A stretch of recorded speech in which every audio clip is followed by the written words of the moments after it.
Hello ಎಲ್ರಿಗೂ ನಮಸ್ಕಾರ. Welcome back to my channel. ಇದು ಗಣೇಶ ಹಬ್ಬದ ದಿನದ ವ್ಲಾಗ್. ನಾನು ಬೆಳಗ್ಗೆನೇ ಎದ್ದು ಕಸ ಗುಡಿಸಿ ಮನೆ ಒರೆಸಿ ಸ್ನಾನ ಮಾಡಿಕೊಂಡು ದೇವ್ರ ಪೂಜೆಗೆಲ್ಲ ರೆಡಿ ಮಾಡ್ಕೊಬಿಡೋಣ ಅಂತ ಹೇಳಿ ಫಸ್ಟು ದೇವ್ರ ಮನೆ ಎಲ್ಲ ಕ್ಲೀನ್ ಮಾಡಿ ದೇವ್ರ ಪೂಜೆಗೆಲ್ಲ ರೆಡಿ ಮಾಡಿ ಬಾಗಿಲು ತೋರಣ ಕಟ್ಟೋಣ ಅಂತ ಬಂದೆ. ಗಣಪತಿ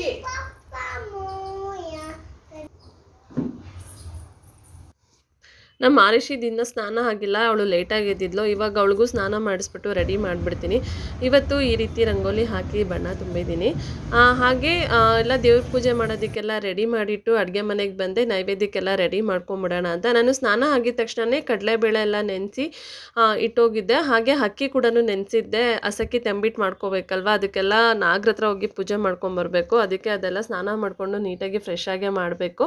ಮೊದಲು ನಾನು ಕಡುಬು ಮಾಡೋದಕ್ಕೆ ಸ್ಟಫಿಂಗ್ ಎಲ್ಲ ರೆಡಿ ಮಾಡ್ಕೊಳ್ತಾ ಇದ್ದೀನಿ. ಮೊದಲು ಖಾರ ಕಟ್ ಮಾಡೋದಕ್ಕೆ ಕಡಲೆಬೇಳೆ ಹಾಕೊಂಡು ಅದಕ್ಕೆ ಸ್ವಲ್ಪ ಕಾಯಿ ಹಾಗೆ ಹಸಿಮೆಣಸಿನ್ಕಾಯಿ ಕೂಡ ಹಾಕ್ಕೊಂಡು ಎಲ್ಲ ಒಂದು ಸ್ವಲ್ಪ ತರಿಯಾಗಿ ರುಬ್ಬಿಟ್ಕೊಂಡೆ. ಅದಕ್ಕೆ ಸ್ವಲ್ಪ ಕೊತ್ತಂಬರಿ ಸೊಪ್ಪು, ಉಪ್ಪು ಹಾಗೆ ಸಬ್ಬಕ್ಕಿ ಸೊಪ್ಪನ್ನ ಹಾಕೊಂಡು ಕಲಸಿ ಎತ್ತಿಟ್ಕೊಡ್ತಾ ಇದ್ದೀನಿ. ಇಲ್ಲಿ ನಾನು ಈರುಳ್ಳಿ ಬೆಳ್ಳುಳ್ಳಿ ಏನು ಬಳಸ್ತಾ ಇಲ್ಲ, ಯಾಕಂದರೆ ದೇವ್ರಿಗೆ ಎಡೆಗಿಡಬೇಕಲ್ವಾ. ದೇವ್ರಿಗೆ ಇಡೋದಾದರೆ ಈರುಳ್ಳಿ ಬೆಳ್ಳುಳ್ಳಿ ಯೂಸ್ ಮಾಡಬಾರ್ದು ಅಂತ ಹೇಳ್ತಾರೆ. ಅದಕ್ಕೆ ನಾನು ಅವೆರಡು ಬಿಟ್ಬಿಟ್ಟು ಇನ್ನು ಮಿಕ್ಕಿದ್ದೆಲ್ಲ ಹಾಕ್ಕೊಂಡು ಚೆನ್ನಾಗಿ ಕಲಸಿ ಎತ್ತಿಟ್ಕೊಳ್ತಾ ಇದ್ದೀನಿ. ಇವಾಗ ನಾನು ಸಿಹಿ ಕಡುಬು ಮಾಡೋದಕ್ಕೆ ಅದರ ಸ್ಟಫಿಂಗ್ ರೆಡಿ ಮಾಡ್ಕೊಳ್ತಾ ಇದ್ದೀನಿ. ನಾನಿಲ್ಲಿ ಮೊದಲು ಸ್ವಲ್ಪ ಬಿಳಿ ಎಳ್ಳು ಹಾಗೆ ಗಸಗಸೆನ ಸ್ವಲ್ಪ ಫ್ರೈ ಮಾಡಿ ಇಟ್ಕೊಳ್ತಾ ಇದ್ದೀನಿ.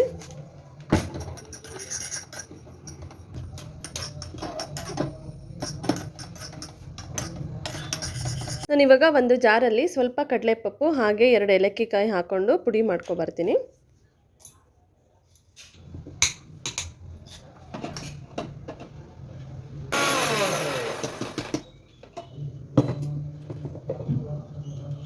ಇವಾಗ ಆ ಕಡಲೆಪಪ್ಪು ಜೊತೆಗೆ ಎಳ್ಳು ಮತ್ತು ಗಸಗಸೆ ಫ್ರೈ ಮಾಡಿ ಇಟ್ಕೊಂಡಿದ್ದಲ್ವ, ಅದನ್ನ ಹಾಕ್ಬಿಟ್ಟು ಸುಮ್ಮನೆ ಮಿಕ್ಸಿನ ಒಂದು ರೌಂಡ್ ತಿರ್ಸ್ಕೊಳ್ತೀನಿ. ಯಾಕಂದರೆ ಚೆನ್ನಾಗಿ ಮಿಕ್ಸ್ ಆಗಿ ಒಂದು ಸ್ವಲ್ಪ ಪೌಡರ್ ಆಗಲಿ ಅಂತ.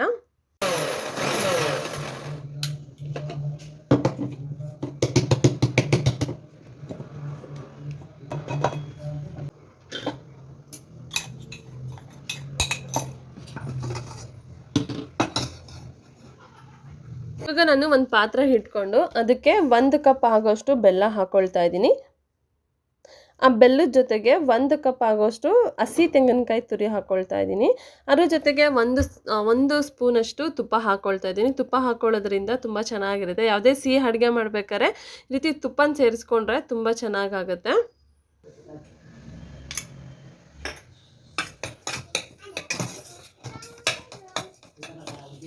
ಇವಾಗ ಎಲ್ಲನೂ ಚೆನ್ನಾಗಿ ಸ್ವಲ್ಪ ಫ್ರೈ ಮಾಡ್ಕೋಬೇಕು.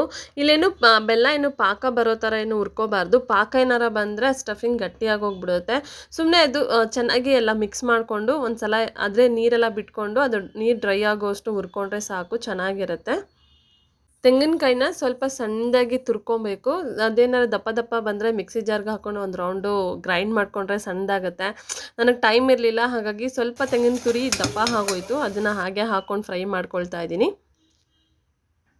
ಇವಾಗ ನಾನು ಇದಕ್ಕೆ ಪೌಡರ್ ಮಾಡಿ ಇಟ್ಕೊಂಡಿದ್ನಲ್ವ ಕಡಲೆಪಪ್ಪೆಲ್ಲ, ಅದನ್ನು ಹಾಕ್ಕೊಂಡು ಚೆನ್ನಾಗಿ ಮಿಕ್ಸ್ ಮಾಡ್ಕೊಳ್ತಾ ಇದ್ದೀನಿ.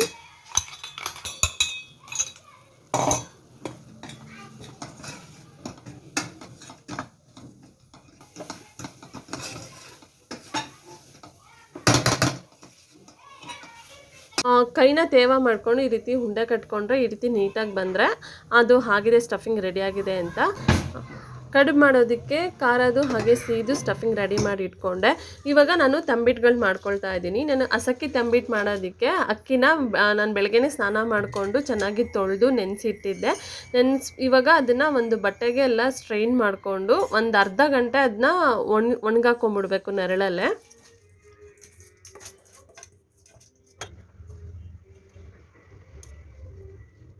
ಇಲ್ಲಿ ತಂಬಿಟ್ಟು ಮಾಡೋದಕ್ಕೆ ಅಂತ ರೇಷನ್ ಅಕ್ಕಿ ತೊಗೊಂಡಿದ್ದೀನಿ. ಅಕ್ಕಿ ತೊಗೊಂಡ್ರೆ ತುಂಬ ಚೆನ್ನಾಗಿ ಬರುತ್ತೆ.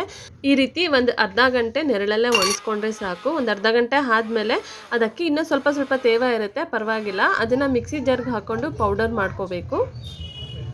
ಅದನ್ನ ಪೌಡರ್ ಮಾಡ್ಕೊಂಡ್ಮೇಲೆ ಒಂದು ಜರಡಿ ತೊಗೊಂಡು ಅದನ್ನ ಜರಡಿ ಇಟ್ಕೊಬೇಕು. ಯಾಕಂದರೆ ಅದು ಸ್ವಲ್ಪ ನೈಸಾಗಿರಬೇಕು. ಜರಡಿ ಇಟ್ಕೊಂಡು ಮೇಲ್ಗಡೆ ಇನ್ನೂ ತರಿ ಅಕ್ಕಿ ಬರೋದನ್ನ ಮತ್ತೆ ಇನ್ನೊಂದು ಸಲ ಮಿಕ್ಸಿ ಜಾರ್ಗೆ ಹಾಕ್ಕೊಂಡು ಪೌಡರ್ ಮಾಡಿಕೊಂಡು ಜರಡಿ ಹಿಡ್ಕೊಂಡ್ರೆ ಚೆನ್ನಾಗಿ ಬರುತ್ತೆ. ನನಗಿಲ್ಲಿ ಒಂದು ಸಲ ಜರಡಿ ಹಿಡ್ಕೊಂಡ್ರೆ ಕೆಳಗಡೆ ಬಂದಿದ್ದು ಹಿಟ್ಟು ಸಾಕಾಯಿತು ನನಗೆ. ಅದಕ್ಕೆ ಅಂತ ಹೇಳ್ಬಿಟ್ಟು ನಾನು ಮತ್ತೆ ಮಿಕ್ಸಿಗೇನು ಹಾಕ್ಕೊಂಡಿಲ್ಲ.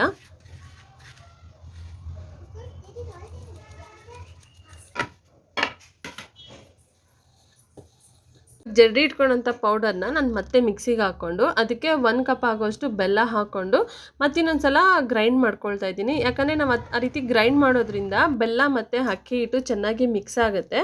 ಹಾಗೆ ಬೆಲ್ಲಕ್ಕೆ ಅದು ಗ್ರೈಂಡ್ ಮಾಡಿದ ಬಿಸಿಯಿಂದ ಮೆತ್ತಗೆ ಆಗುತ್ತೆ. ಆವಾಗ ನಮಗೆ ಉಂಡೆ ಕಟ್ಕೊಳ್ಳೋಕೆ ಈಸಿ ಆಗುತ್ತೆ ಅಂತ ಒಂದೊಂದು ಸಲ ಅದನ್ನು ಮಿಕ್ಸಿಗೆ ಹಾಕ್ಕೊಂಡು ತಿರ್ಸ್ಕೊಳ್ತಾ ಇದ್ದೀನಿ.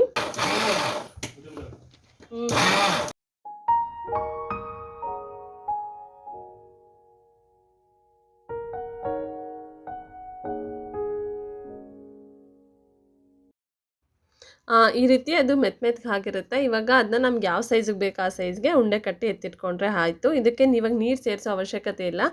ಅದು ಮಿಕ್ಸಿದು ಬಿಸಿಗೇನೆ ಬೆಲ್ಲ ಸ್ವಲ್ಪ ಕರಗಿ ಮೆತ್ತಗಾಗಿರುತ್ತೆ, ನೀಟಾಗಿ ಉಂಡೆಗೆ ಬರುತ್ತೆ. ನಾನು ಉಂಡೆ ಬೆಲ್ಲನ ತೊಗೊಂಡು ಅದನ್ನು ಸಣ್ಣದಾಗಿ ಕಾಯಿ ತುರಿತೀವಲ್ಲ ಅದರಲ್ಲಿ ಸಣ್ಣದಾಗಿ ತುರಿದು ಇಟ್ಕೊಂಡಿದ್ದೆ. ನಾನು ಎಲ್ಲ ಸಿಹಿಗೂ ಅದನ್ನೇ ಯೂಸ್ ಮಾಡಿರೋದು.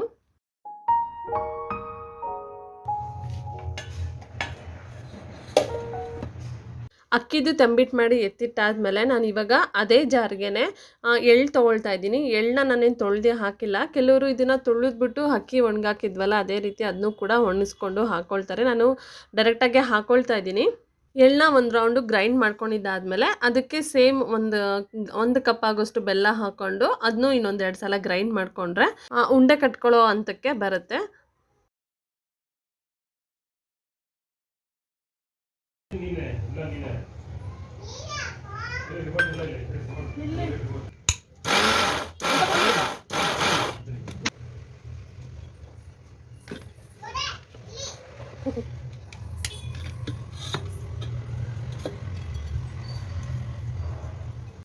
ಅಕಸ್ಮಾತ್ ಇದೇನಾದ್ರು ಉಂಡೆ ಕಟ್ಕೊಳಕ್ಕೆ ಆಗಿಲ್ಲ ಅಂದರೆ ಮೇಲೆ ಸ್ವಲ್ಪ ನೀರು ಚುಮ್ಕಿಸ್ಕೊಂಡು ಉಂಡೆ ಕಟ್ಕೊಬೋದು, ಏನೂ ಆಗಲ್ಲ.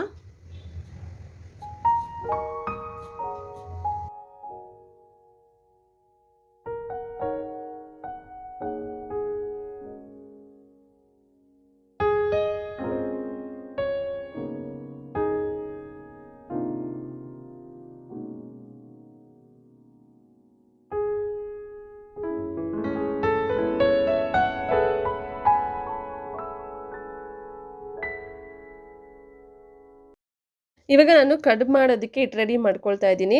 ಹಿಟ್ಟು ರೆಡಿ ಮಾಡ್ಕೊಳ್ಳೋಕ್ಕೆ ನಾನು ಇಡಿಯಪ್ಪಂ ಅಕ್ಕಿ ಹಿಟ್ಟು ಬರುತ್ತಲ್ವ ಅದನ್ನ ತೊಗೊಂಡಿದ್ದೀನಿ. ಇವಾಗ ನಾನಿಲ್ಲಿ 3 ಕಪ್ ಆಗೋಷ್ಟು ಅಕ್ಕಿ ಹಿಟ್ಟು ತೊಗೊಂಡ್ರೆ ಅದಕ್ಕೆ 3.5 ಕಪ್ ಆಗೋಷ್ಟು ನೀರನ್ನ ಹಾಕ್ಕೊಂಡು ಅದಕ್ಕೆ ಸ್ವಲ್ಪ ಉಪ್ಪು ಹಾಗೆ 1 ಚಮಚದಷ್ಟು ತುಪ್ಪ ಹಾಗೆ ಸ್ವಲ್ಪ ಅಕ್ಕಿ ಹಿಟ್ಟನ್ನ ಹಾಕ್ಬಿಟ್ಟು ಚೆನ್ನಾಗಿ ಕುದಿಯೋಕೆ ಬಿಟ್ಬಿಡಬೇಕು. ಅದು ಚೆನ್ನಾಗಿ ಕುದ್ದಿದ್ದಾದಮೇಲೆ ಹಿಟ್ಟು ತೊಗೊಂಡಿದ್ವಲ್ವ ಅದನ್ನ ಈ ರೀತಿ ಹಾಕ್ಬಿಟ್ಟು ಒಂದು 10 ನಿಮಿಷ ಹಾಗೆ ಬಿಟ್ಬಿಡಬೇಕು. ಈ ರೀತಿ ಮಾಡೋದ್ರಿಂದ ಅದು ನಾವು ಮುದ್ದೆ ಮಾಡ್ಕೊತೀವಲ್ಲ ಅದು ಚೆನ್ನಾಗಿ ಬರುತ್ತೆ, ಮತ್ತು ಕಡುಬು ತಟ್ಟೋದಕ್ಕೂ ಕೂಡ ಚೆನ್ನಾಗಿರುತ್ತೆ, ಒಡೆಯೋದಿಲ್ಲ. ಒಂದು 10 ನಿಮಿಷ ಆದಮೇಲೆ ನಾನು ಇಲ್ಲಿ 1 ಸ್ಪೂನ್ ತೊಗೊಂಡು ಚೆನ್ನಾಗಿ ಮಿಕ್ಸ್ ಮಾಡ್ಕೊಳ್ತಾ ಇದ್ದೀನಿ. ಇಲ್ಲಿ ನಾವೇನು ಅದನ್ನು ಚೆನ್ನಾಗಿ ಬೇಯಿಸೋ ಅವಶ್ಯಕತೆ ಇಲ್ಲ, ಯಾಕಂದರೆ ನಾವು ಮತ್ತೆ ಹಬೆನಲ್ಲಿ ಬೇಯಿಸ್ಕೊಳ್ತೀವಲ್ವ.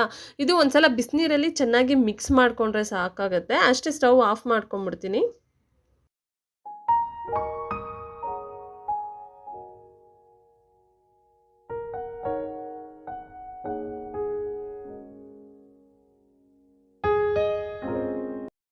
ಒಂದ್ಸಲ ಈ ರೀತಿ ಚೆನ್ನಾಗಿ ಮಿಕ್ಸ್ ಮಾಡ್ಕೊಂಡ್ಮೇಲೆ ಒಂದು ಅಗ್ಲಾಗಿರೋ ತಟ್ಟೆ ಮೇಲೆ ಹಾಕ್ಕೊಂಡು ಅದನ್ನ ಚೆನ್ನಾಗಿ ನಾದ್ಕೊಬೇಕು. ಅದು ಸ್ವಲ್ಪ ಬಿಸಿ ಇರುತ್ತೆ, ನೋಡ್ಕೊಂಡು ನಾದ್ಕೊಬೇಕು. ಕೆಲವ್ರ ಕೈ ಬಿಸಿ ತಡೆಯಲ್ಲ, ಸಿಕ್ಕಾಪಟ್ಟೆ ಬಿಸಿ ಇರುತ್ತೆ. ನಾನು ಕೈಯಲ್ಲಿ ನಾದೋಣ ಅಂತ ನೋಡಿದೆ, ಆಗಿಲ್ಲ, ಸಿಕ್ಕಾಪಟ್ಟೆ ಬಿಸಿ ಆಗೋಯ್ತು. ಅದಕ್ಕೆ ನಾನು ಈ ಥರ ಸೊಪ್ಪು ಮಸಿಯೋದು ಬರುತ್ತಲ್ವ ಅದರಲ್ಲಿ ಒಂದ್ಸಲ ಚೆನ್ನಾಗಿ ನಾದ್ಕೊಂಡು ಮತ್ತೊಂದು ಸಲ ಕೈಯಲ್ಲಿ ಚೆನ್ನಾಗಿ ನಾದ್ಕೊಳ್ತಾ ಇದ್ದೀನಿ. ಈ ರೀತಿ ಮಾಡೋದ್ರಿಂದ ನಾವು ಕಡುಬು ಮಾಡ್ತೀವಲ್ವ ಅದು ಚೆನ್ನಾಗಿ ಬರುತ್ತೆ, ಒಡೆಯೋದಿಲ್ಲ. ಇಲ್ಲಾಂದರೆ ಅದು ಸೀಲ್ ಬಿಟ್ಬಿಡುತ್ತೆ ನಾವು ಹಬೆನಲ್ಲಿ ಬೇಯಿಸ್ಬೇಕಾದ್ರೆ.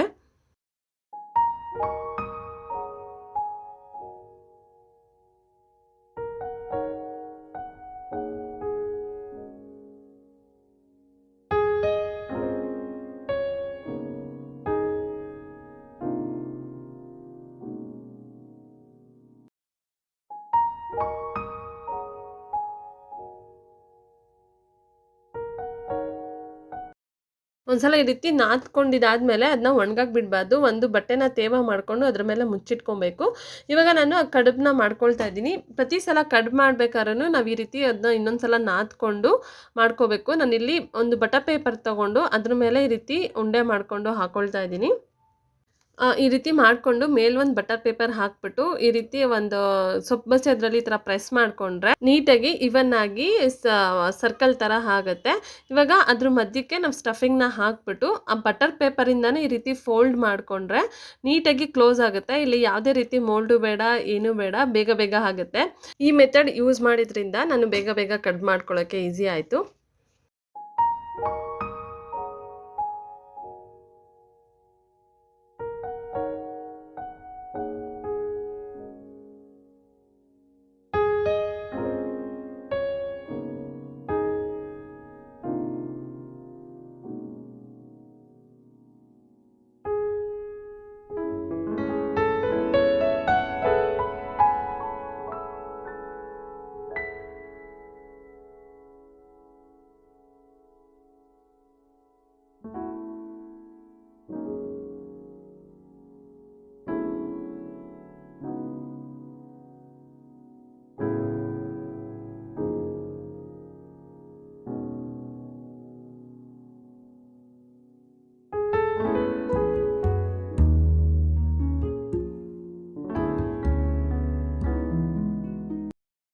ಮೊದಲು ನಾನು ಸಿಹಿ ಕಡುಬನ್ನೆಲ್ಲ ಮಾಡಿ ಇಟ್ಕೊಂಡು, ಇವಾಗ ನಾನು ಒಂದು ಇಡ್ಲಿ ಪಾತ್ರೆ ತೊಗೊಂಡು ಅದ್ರಲ್ಲಿ ಸ್ವಲ್ಪ ನೀರು ಹಾಕ್ಬಿಟ್ಟು ಅದ್ರ ಮೇಲೆ ಅವು ಇಡ್ಲಿದು ಬೇಯಿಸ್ತೀವಲ್ಲ ಆ ಬಟ್ಲನ್ನ ಇಟ್ಬಿಟ್ಟು ಅದ್ರ ಮೇಲೆ ಒಂದು ಬಾಳೆ ಎಲೆ ಇಟ್ಬಿಟ್ಟು ಅದ್ರ ಮೇಲೆ ಮಾಡಿರೋಂತಹ ಸಿಹಿ ಕಡುಬನ್ನೆಲ್ಲ ಹಾಕ್ಕೊಂಡು ಅದ್ರ ಮೇಲೆ ಮತ್ತೊಂದು ಬಾಳೆ ಎಲೆ ಮುಚ್ಚಿಬಿಟ್ಟು ನಾನು ಒಂದು 5 ನಿಮಿಷ ಮಾತ್ರ ಸ್ಟೀಮಲ್ಲಿ ಬೇಯಿಸ್ಕೊಳ್ತೀನಿ. ಯಾಕಂದರೆ ಇದು ಸಿಹಿ ಕಡುಬು ಅಲ್ವಾ, ಬೇಗ ಆಲ್ರೆಡಿ ಫ್ರೈ ಮಾಡಿರ್ತೀವಿ ಒಳಗಡೆ ಇರೋ ಸ್ಟಫಿಂಗ್ ಎಲ್ಲ. ಸೊ ಜಾಸ್ತಿ ಹೊತ್ತು ಬೇಯೋದೇನು ಅವಶ್ಯಕತೆ ಇರೋದಿಲ್ಲ. ಅದಕ್ಕೆ ನಾನು ಒಂದು 5 ನಿಮಿಷ ಮಾತ್ರ ಸ್ಟೀಮ್ ಕೊಟ್ಕೊತೀನಿ. ಜಾಸ್ತಿ ಹೊತ್ತು ಬಿಟ್ಟರೆ ಅದೆಲ್ಲ ಗಟ್ಟಿ ಆಗಿಬಿಡುತ್ತೆ, ತಿನ್ನೋಕ್ಕಾಗಲ್ಲ. ಸಿಹಿ ಕಡುಬು ಬೇಯೋ ಅಷ್ಟರಲ್ಲಿ ನಾನು ಇವಾಗ ಖಾರ ಕಡುಬು ಸ್ಟಫಿಂಗ್ ಮಾಡಿದ್ನಲ್ವ ಅದನ್ನು ಕೂಡ ಫಿಲ್ ಮಾಡಿ ಇಟ್ಕೊಂಡ್ಬಿಡ್ತೀನಿ. ನಾನು ಖಾರ ಕಡುಬನ್ನು ಕೂಡ ಸಿಹಿ ಕಡುಬು ಮಾಡಿದ್ನವಲ್ಲ ಅದೇ ಮೆಥಡ್ ಯೂಸ್ ಮಾಡಿಕೊಂಡೆ ನಾನು ಸ್ಟಫಿಂಗ್ನ ಅದ್ರಲ್ಲಿ ಫಿಲ್ ಮಾಡಿ ಎತ್ತಿಟ್ಕೊಳ್ತಾ ಇದ್ದೀನಿ.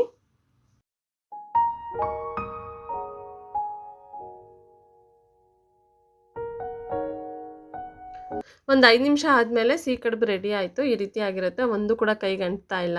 ನಮ್ಮ ಆರುಷಿ ಇದನ್ನು ಇಡ್ಲಿ ಅಂದ್ಕೊಂಬಿಟ್ಟಿದ್ದಾಳೆ, ಆದರೆ ಕಡುಬನ್ನ ಇದೇ ಫಸ್ಟ್ ಟೈಮ್ ಅವಳು ನೋಡ್ತಾ ಇರೋದು. ಅದು ಸಿಹಿ ಕಡುಬು ಅಲ್ವಾ, ಅವಳು ದೇವರಿಗೆ ನಾನು ಸ್ವಲ್ಪ ಎತ್ತಿಕ್ಬಿಟ್ಟೆ, ಅವಳು ಅದರಲ್ಲಿ 3-4 ಫಸ್ಟ್ ಟೈಮೇ ಖಾಲಿ ಮಾಡಿಬಿಟ್ಲು.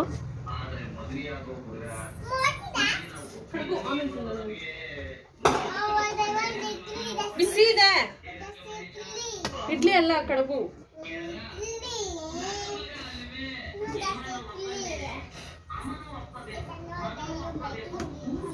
ಸ್ವೀಟ್ ಇಡ್ಲಿ ಅಶಿ ಕಡುಬು ಅರ್ಷಿ ಫುಲ್ ಬಿಸಿ ಇದೆ, ಇರಲ್ಲ ಉಪ್ಪು ಒಳಗು.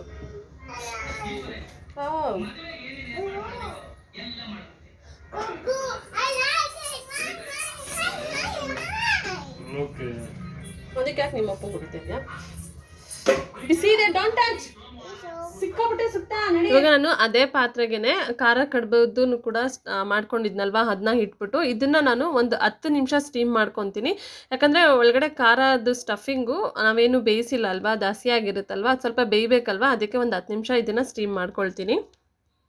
ನಾನು ಅಡುಗೆ ಎಲ್ಲ ಮುಗಿಸೋ ಅಷ್ಟರಲ್ಲಿ ನಮ್ಮ ಶಂಕರು ಆರುಷಿ ಈ ರೀತಿ ಮಣ್ಣಲ್ಲಿ ಒಂದು ಪುಟ್ಟ ಗಣೇಶ ಮಾಡಿಟ್ಟಿದ್ರು. ಇಬ್ಬರು ಸೇರಿಕೊಂಡು ಸರಿ ಅದನ್ನು ಇಟ್ಬಿಟ್ಟು ಪೂಜೆ ಮಾಡೋಣ ಅಂತ ಹೇಳಿ ಅದನ್ನು ದೇವ್ರ ಹತ್ರ ಇಟ್ಬಿಟ್ಟು ನೈವೇದ್ಯಕ್ಕೆಲ್ಲ ಇಟ್ಬಿಟ್ಟು ಪೂಜೆ ಎಲ್ಲ ಮಾಡ್ಕೊಂಡ್ವಿ.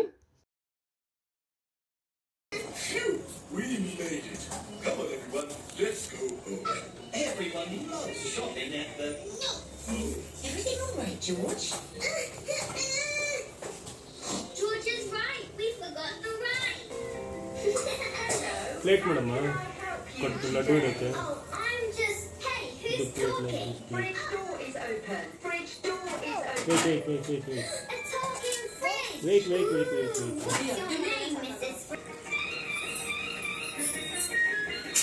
ಈರುಳ್ಳಿ next put eyes to Ganesha.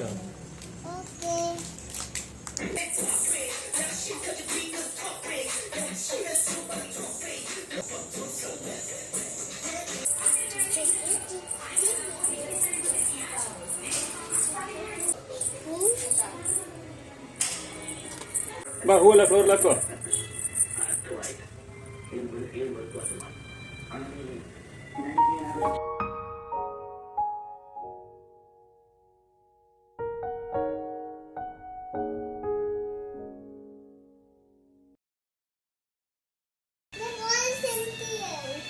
ಎಂಟಿ ಆಯ್ತಾ?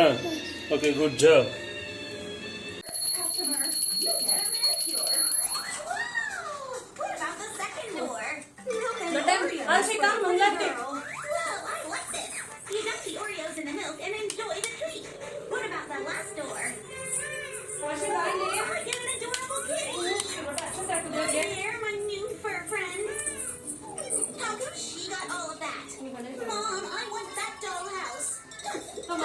Too busy talking to her friend.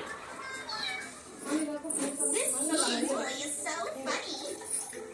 Now it's made us want to pee too. What's wrong, girls? Oh, you need to pee? Hurry, hurry, over here. Move, poor girl.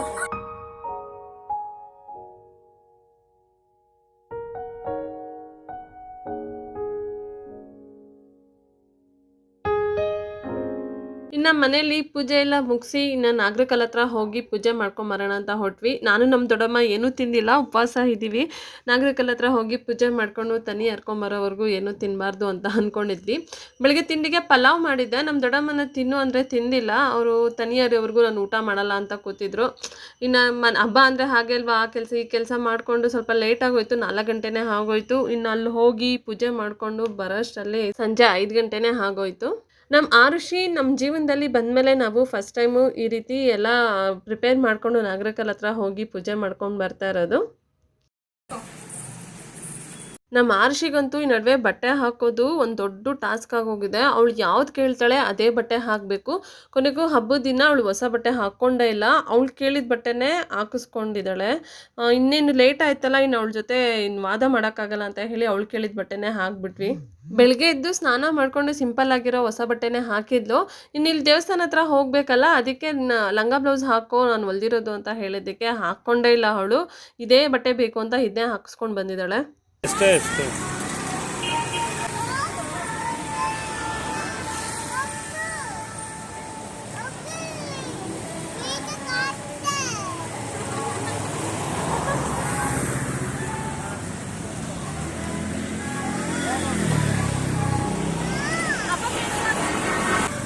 Wait ಅಲ್ಲಿಗೆ ಹೋಗ್ತೀವಿ, ಹಂಗೆ ಬಾಯ್ ಕೈ ಕೊಡು.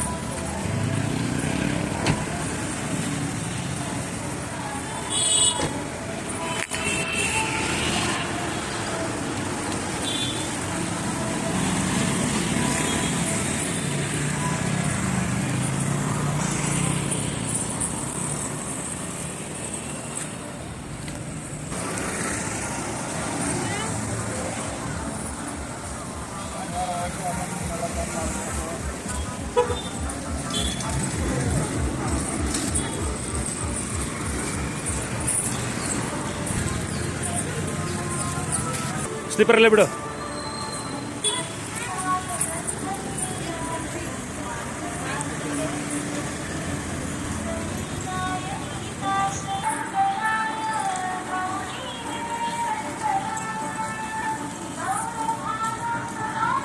ಒಂದ್ ಕಡೆ ಬಿಚ್ಚಿ.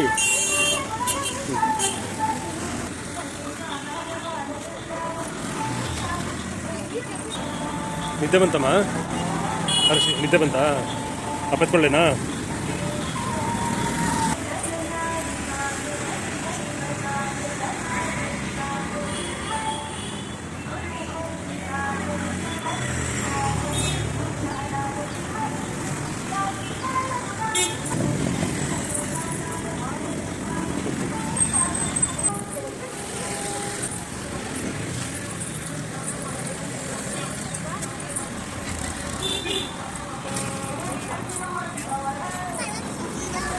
After the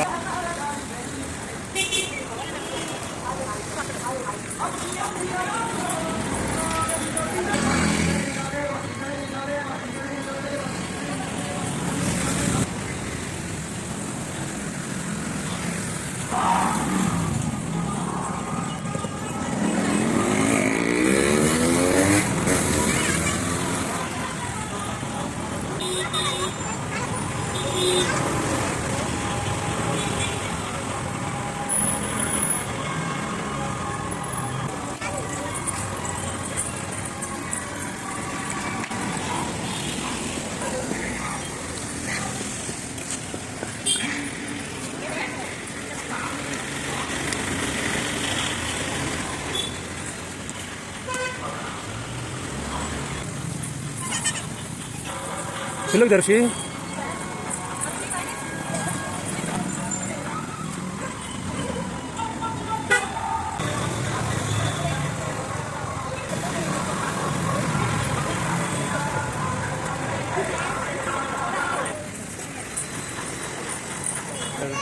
Yes.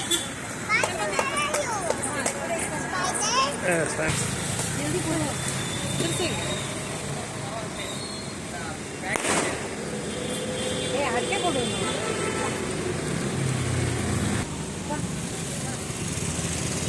ತಿರ್ಸ್ಲಾ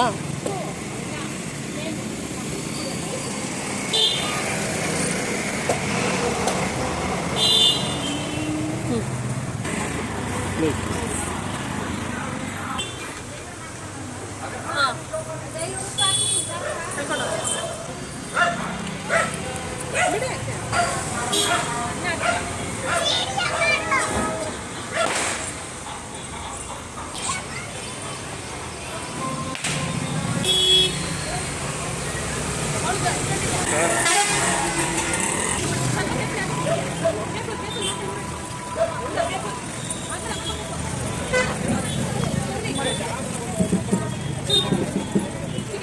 ನನ್ನ ಮಗಳು ಅಲ್ಲಿ ಯಾವುದೋ ಒಂದು ಹುಡುಗಿ ಗಂಧಕಡ್ಡಿ ಹಿಡ್ಕೊಂಡು ಪೂಜೆ ಮಾಡ್ತಿದ್ಲಂತ. ಅಕ್ಕ ಪೂಜೆ ಮಾಡ್ತಿದ್ದಾಳೆ, ನಾನು ಮಾಡ್ಬೇಕಂತ ಹೇಳಿ ಅವಳು ಗಂಧಕಡ್ಡಿ ಎಣಿಸ್ಕೊಂಡು ಪೂಜೆ ಮಾಡ್ತಾ ಇದ್ದಾಳೆ. ಹರ್ಷಿ ಸಾಕು ಅಲ್ಲಿ ಮಾಡೋದು, ಅಲ್ಲಿ ಅಮ್ಮ ಹತ್ರ ಹೋಗು ಹರ್ಷಿ.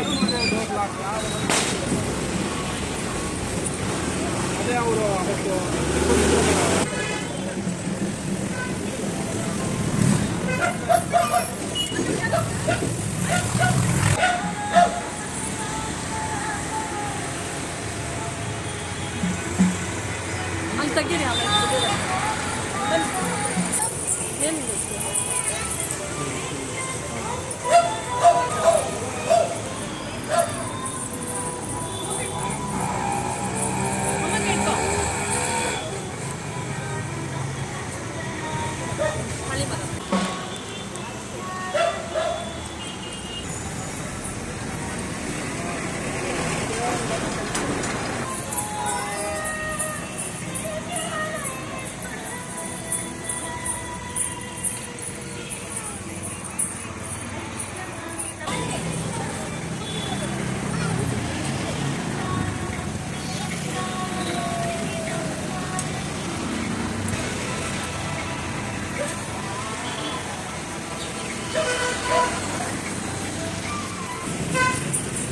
ಇನ್ನು ಪೂಜೆ ಎಲ್ಲ ಮುಗಿಸ್ಕೊಂಡು ಮನೆಗೆ ಬಂದು ಕಡುಬು ಮತ್ತು ತಂಬಿಟ್ಟುಗಳಿದ್ದವಲ್ಲ ಅದನ್ನು ತಿಂದೆ. ನನಗೆ ಈ ಚಿಗ್ಲಿ ತಂಬಿಟ್ಟು ಹೊಸಕೆ ತಂಬಿಟ್ಟು ಅಂದರೆ ತುಂಬ ಇಷ್ಟ.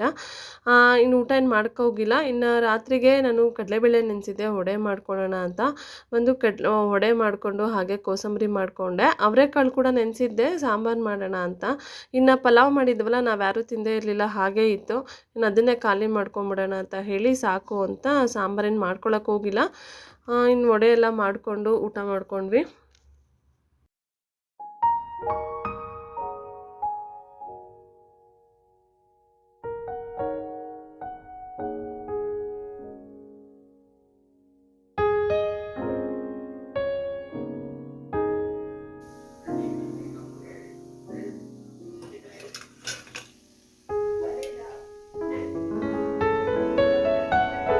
ಆರುಷಿ ದೇವಸ್ಥಾನದಿಂದ ಬಂದ ತಕ್ಷಣ ಮಲ್ಕೊಂಬಿಟ್ಲು. ಮಲಗಿ ಇವಾಗ ಎದ್ದಿದ್ದಾಳೆ, ಅಂದರೆ ಒಂದು 10 ಗಂಟೆಗೆ ಎದ್ಬಿಟ್ಟು ಇನ್ನು ಶಂಕರ್ ಗಣೇಶ ಮಾಡಿಕೊಂಡಿದ್ರಲ್ವ, ಅದನ್ನ ವಿಸರ್ಜನೆ ಮಾಡೋಣ ಅಂತ ಹೇಳಿ ಮತ್ತೊಂದು ಸಲ ಪೂಜೆ ಮಾಡಿಬಿಟ್ಟು ನಾನು ತಂಬಿಟ್ಟು ಮಾಡಿದ್ನಲ್ಲ ಅದನ್ನೇ ದೇವ್ರ ಹತ್ರ ಇಟ್ಬಿಟ್ಟು ವಿಸರ್ಜನೆ ಮಾಡಿದ್ವಿ.